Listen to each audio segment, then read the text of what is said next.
So why do we need such a code sandbox environment or such a local project created with extra tools like Vite if we simply want to write some React code?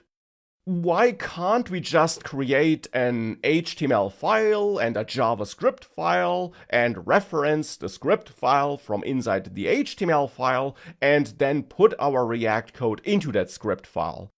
Why is that not really an option?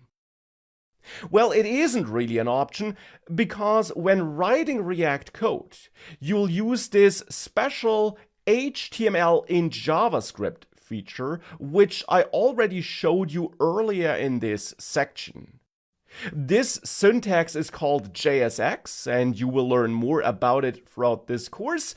But what's important to understand about this special syntax, which you will use all the time in React projects, is that it unfortunately doesn't work in the browser, which of course is a rather big problem. So therefore, the code you write actually must be transformed to code that does run in the browser. Also, because you typically want to optimize this code and, for example, shorten variable and function names and remove excess whitespace so that the code that has to be downloaded by your website visitors is as small as possible to improve the performance of your website. And that's the reason why you need to create React projects with extra tools like Vite. Because it's then in the end those tools which do transform your code to code that can be executed efficiently in the browser.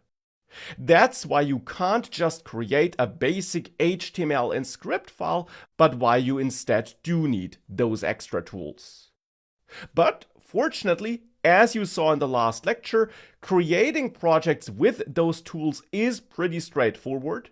Of course, especially if you use the code sandbox environment, because you there basically don't have to do anything. And as mentioned in the last lecture as well, throughout this course, in all those course sections, I will always give you starting projects, both a code sandbox and a local version, so that you actually don't have to create any projects at all, but you can instead use those starting projects and work in those, so that you can really focus on learning and writing React code.